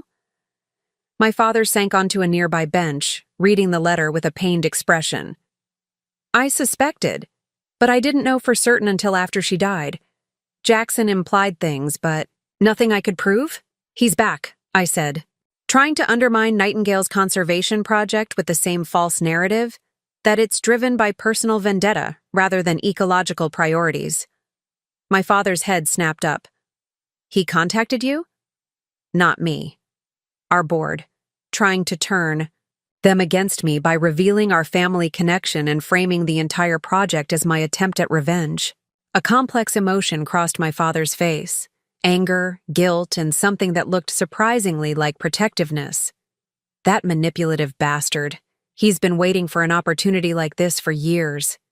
You've stayed in touch with him? Not by choice. He moved away after your mother died and the development plans fell through. Came back about 5 years ago, bought the old Taylor property on the north side of the county.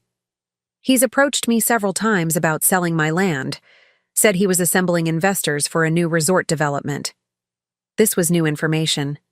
The Taylor property borders Lake Aurora's watershed. If he's been planning a development there, it would impact the entire ecosystem, my father finished, surprising me with his grasp of the ecological implications. Catherine explained all that years ago, how water quality in the lake depends on the entire surrounding basin. I stared at him, reassessing yet again my understanding of this man. You listened to her research presentations? A faint smile touched his lips. I attended everyone. Sat in the back, didn't ask questions, but I never missed them. She was magnificent when she talked about this lake. Passionate, precise, persuasive. His smile faded. I just couldn't stand against Jackson. Not then. The business, our livelihood. But now Miller's trying to revive those development plans, I said, returning to the immediate threat, using our family situation as leverage to discredit Nightingale's conservation work. My father stood with effort, his illness evident in the careful way he moved. Then we need to stop him. Together. Together? He met my eyes directly. You have Catherine's research, the scientific foundation. I have records of Miller's unethical business practices, documentation of corners he cut, environmental regulations he violated. I kept everything thinking someday it might be important. Why didn't you use it before? I asked. When Mom was fighting him? His gaze dropped to the worn planks of the dock. Because I was complicit in some of it. We were partners. His shady dealings benefited me too. He looked back up, steady now. But that doesn't matter anymore. I'm dying. Miller can't hurt me, now. But he can still hurt the lake. And you. The significance of what he was offering registered fully. My father was willing to incriminate himself, to tarnish his business reputation in his final months, to protect both the lake and me. It was perhaps the first truly selfless act I'd witnessed from him since my childhood. Before I could respond, the sound of gravel crunching announced another arrival. Thomas emerged from the tree line, slightly out of breath as if he'd hurried. Sorry, I'm late, he said, joining us on the dock. What's this about Miller? As my father explained the situation, I found myself watching them together. The dying man and his son, the golden child who had received all the attention I had been denied. But instead of the familiar resentment, I felt something unexpected. Empathy. Thomas had received a different kind of burden, the weight of being the favored one, the responsibility of meeting expectations I had been freed from by my very exclusion. My phone buzzed. A message from Elena. Board called. Miller showed up at their offices, demanding to meet with you. What do you want me to do? I showed the message to my father and Thomas. He's forcing a confrontation. My father's expression hardened with resolve. Let him. It's time he faced both of us. All three of us, Thomas corrected, his stance subtly shifting to one of solidarity beside me. In that moment, standing on the dock with the family I had fled and the lake I had returned to save, I felt a shift in the power dynamics that had defined my life. No longer was I the exiled daughter seeking revenge. I was a conservationist armed with scientific evidence, family testimony, and the moral authority of truth. Tell Elena to set up the meeting, I told my father and brother. Tomorrow morning, we'll end this once and for all. The Nightingale conference room felt too small for the tension it contained. Jackson Miller sat at one end of the table, expensively, dressed and exuding confidence despite the unexpectedness of my father's presence. Jeffrey and Diane represented the board, their expressions professionally neutral. Elena stood by the presentation screen, ready to display the evidence we had. Assembled overnight. This is highly irregular, Miller said, eyeing my father and Thomas with barely concealed irritation. I was expecting a private conversation with the board about Ms. Lockwood's conflict of interest. There's nothing irregular about family members. Attending a meeting about family property, I replied calmly. Especially when those family members have relevant information about your true motivations, Mr. Miller. His smile didn't reach his eyes. My motivations are simple. Ensuring that conservation decisions are made on scientific merit, not personal vendettas. Your failure to disclose your relationship to the central property owner represents a serious ethical breach. I've already addressed that issue with my board, I countered. What I find interesting is your sudden concern for Lake Aurora after 20 years of absence. Miller leaned back, affecting casualness. The ecological value of the lake has only recently been fully documented. As a responsible developer, I'm proposing a balanced approach that preserves critical habitat while allowing sustainable recreational access. My father made a sound somewhere between a laugh and a cough. Come off it, Jackson.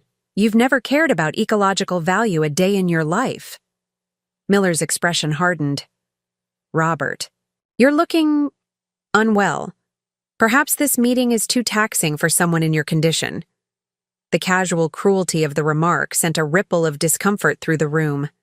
Even Jeffrey, who had been maintaining professional distance, frowned at Miller's tone. My health is irrelevant, my father replied evenly. What matters is that you're using the same playbook you did 20 years ago, undermining legitimate conservation efforts for personal gain and vendetta. Vendetta? Miller laughed dismissively. That's a strong word for a simple business disagreement. Is it?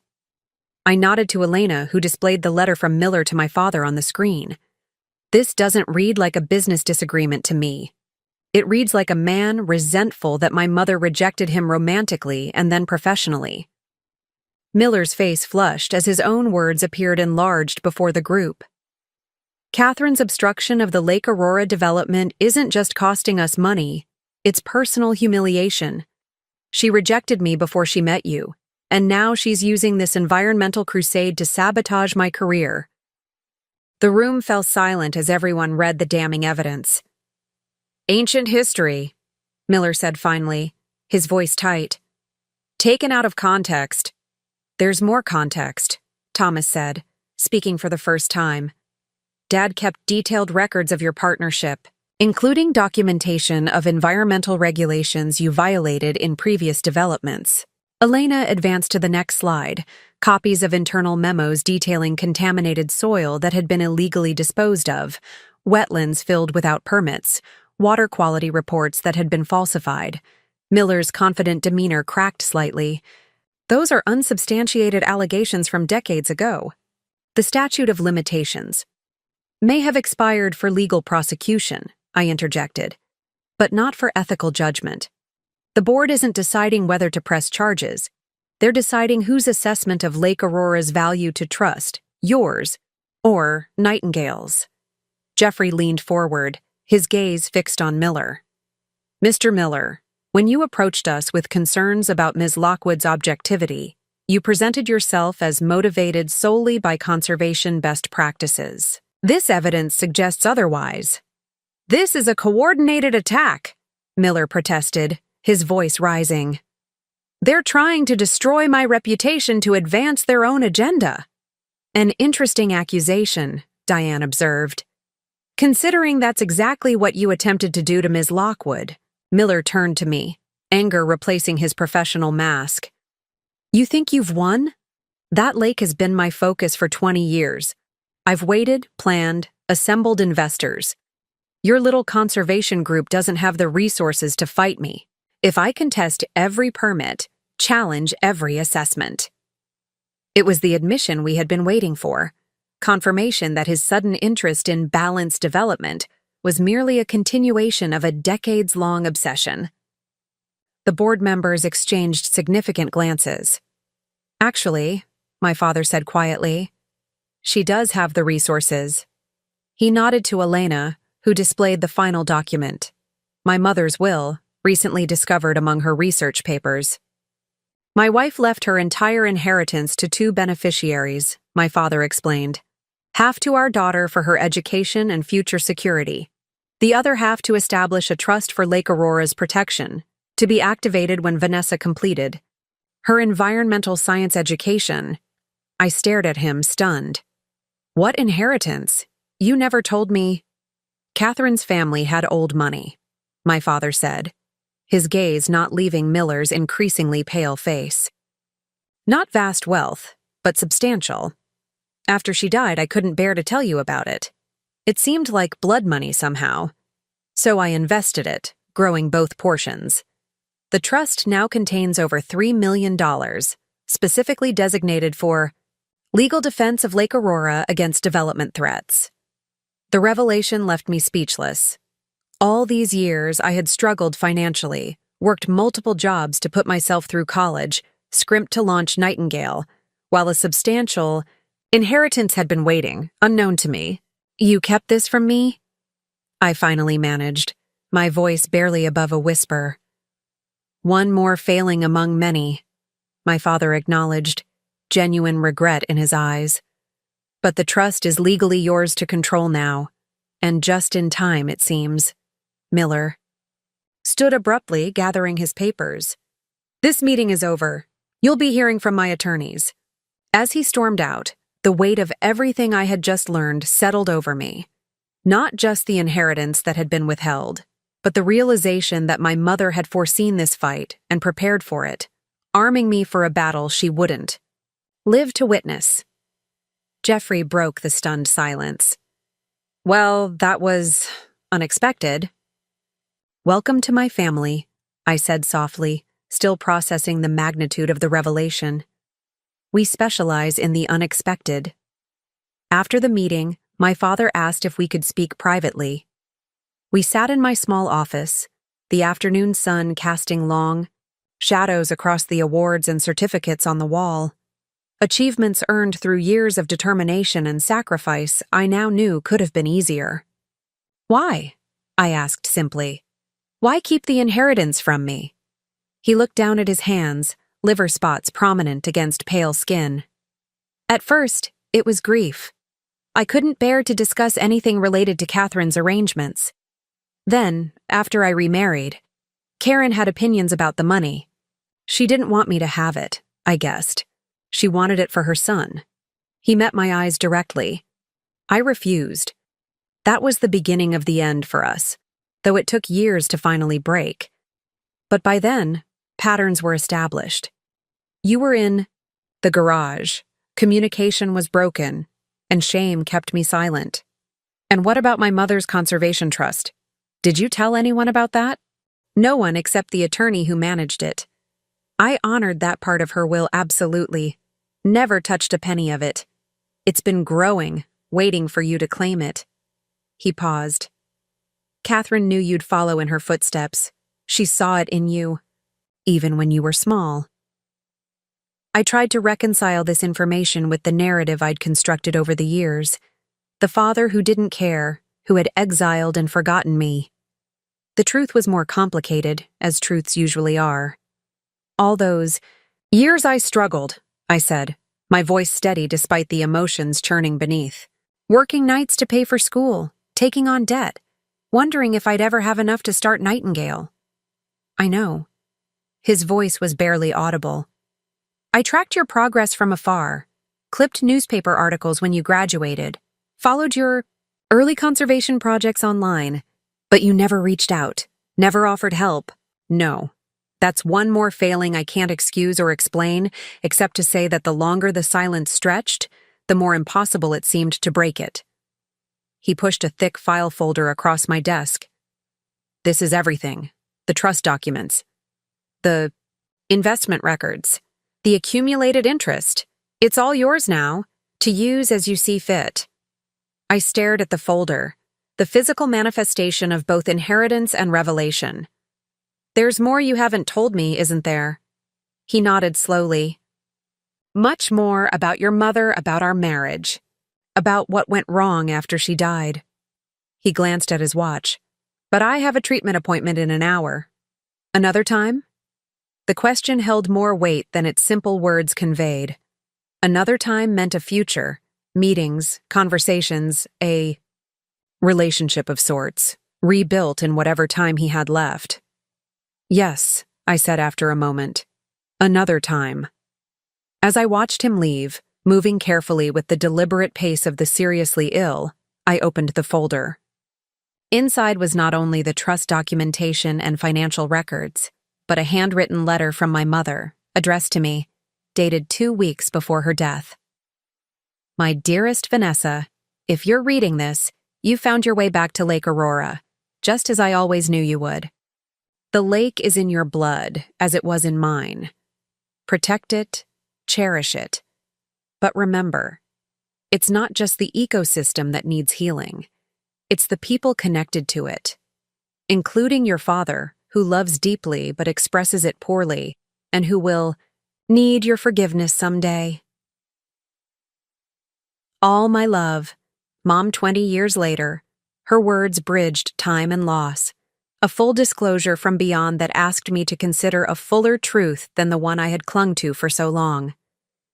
The next few weeks passed in a blur of activity. With my mother's conservation trust now activated, Nightingale had the resources to vigorously defend the Lake Aurora project against Miller's legal challenges.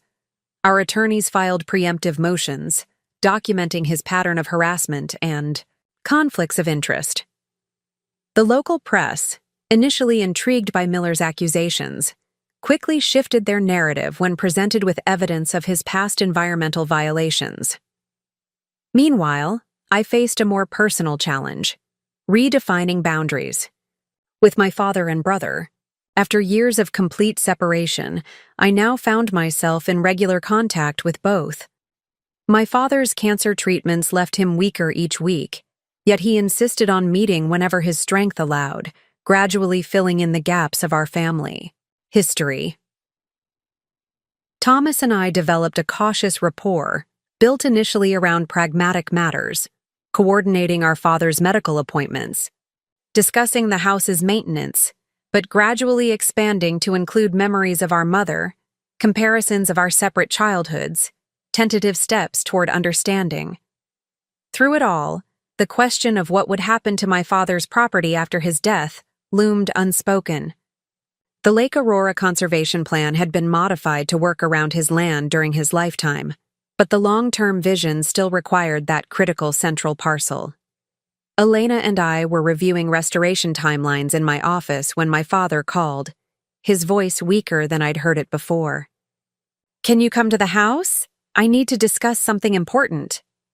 An hour later, I sat in the living room I had rarely been allowed to enter as a teenager, now transformed into a makeshift bedroom to accommodate my father's declining mobility. Thomas sat nearby, his expression suggesting he already knew what was coming. "I've updated my will," my father said without preamble.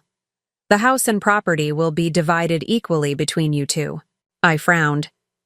"Dad, you know that complicates the conservation plan. That parcel needs—" He raised a hand to stop me. "Let me finish. I've added specific language directing that upon my death, the property be donated to Nightingale Preservations with 2 conditions." Thomas handed me a document, the updated will with the conditions highlighted.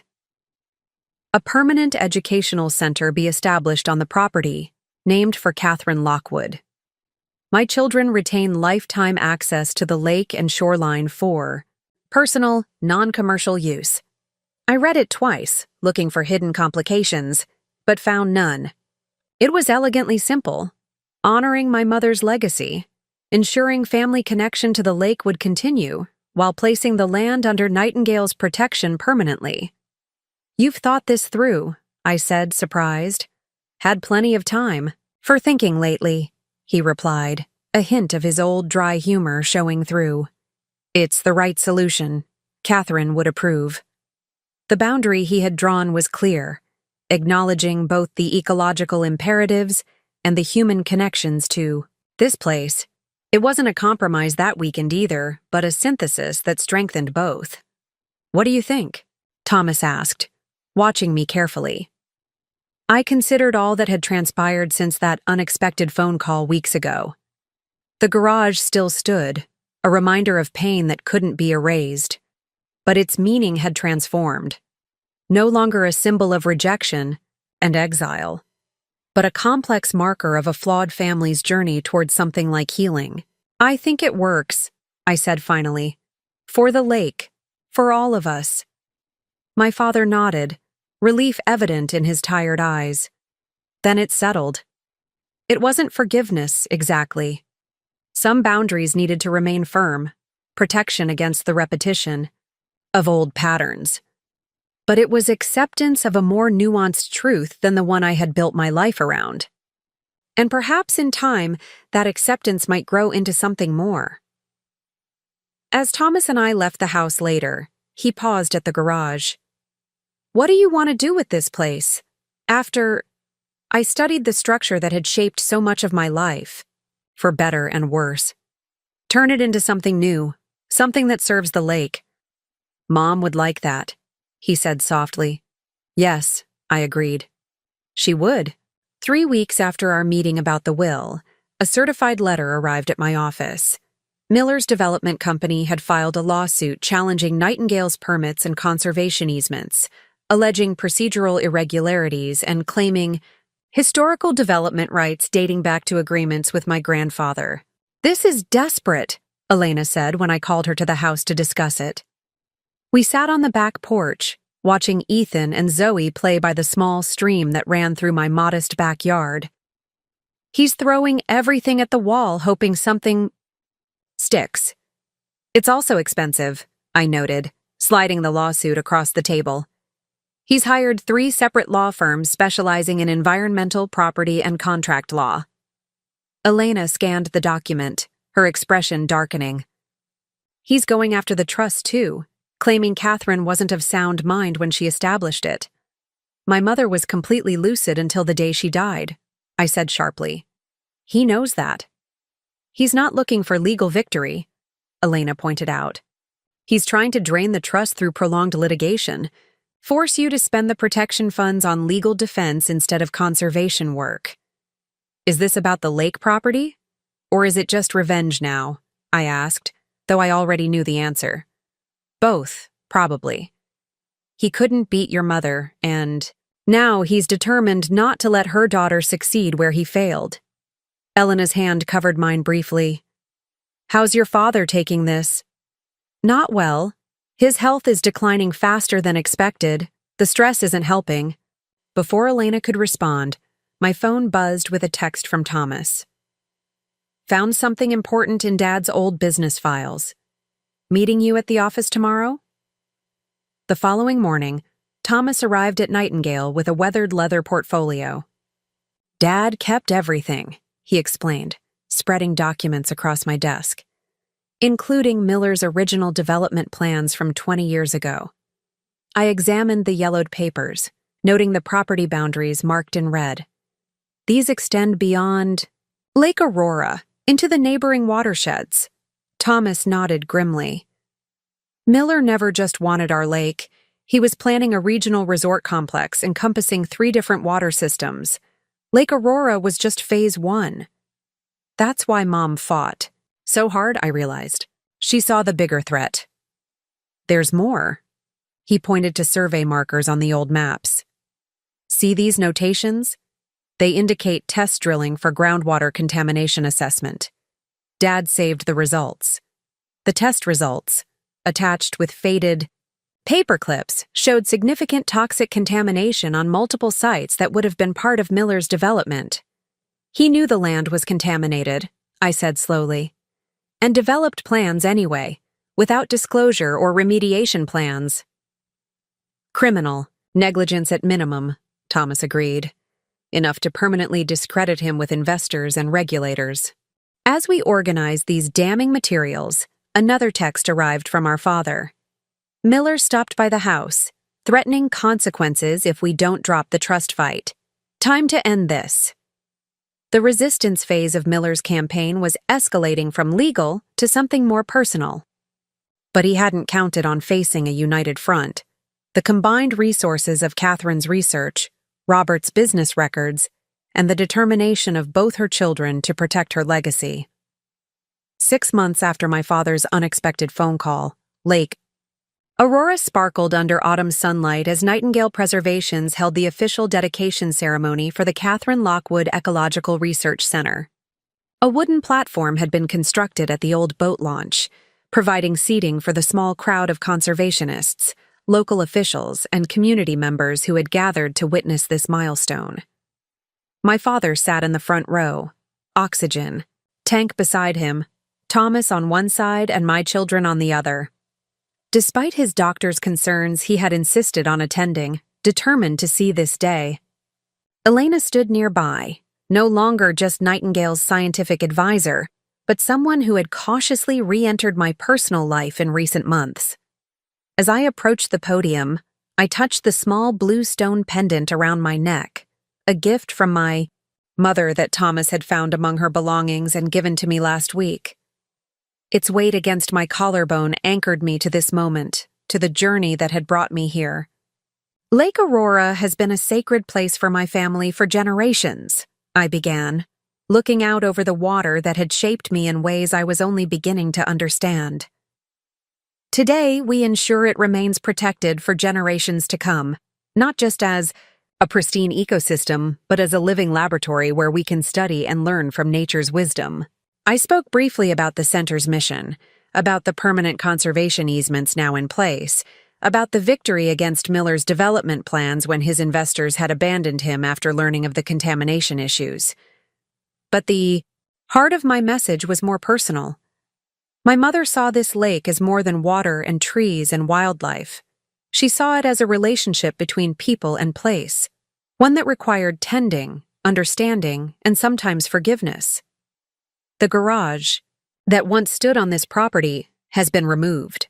In its place, we're building an education pavilion where children will learn about ecosystems, interconnection, and restoration. I glanced at my father, whose eyes held a complex mix of pride, regret, and peace. Some wounds can't be undone. Some memories won't fade, but we can choose what to build in their place. After the ceremony, as attendees mingled and explored the property, I found a quiet moment alone at the water's edge. The garage was gone now, its concrete foundation broken, up and repurposed as stepping stones leading to the new pavilion. The painful past it represented hadn't been erased or denied, but integrated and transformed. The future held challenges: my father's declining health, the ongoing work of conservation, the careful navigation of newfound family connections. But, for the first time since childhood, I felt fully present in my own story, no longer defined primarily by wounds and grievances. This wasn't a fairy tale ending with perfect forgiveness or complete healing. It was something more honest, the acknowledgement that damage had been done that couldn't be undone, alongside the choice to create something meaningful from that truth. As my children ran laughing along the shoreline, collecting colorful leaves, I recognized the most profound liberation. I was no longer the girl from the garage, shaped entirely by rejection. I was Vanessa Lockwood, conservationist, mother, daughter, a complex woman standing firmly in her own power, protecting what she loved not from spite or vengeance, but from authentic commitment to something larger than herself. Up next, you've got 2 more standout stories right on your screen. If this one hit the mark, you won't want to pass these up. Just click and check them out. And don't forget to subscribe and turn on the notification bell so you don't miss any upload from us.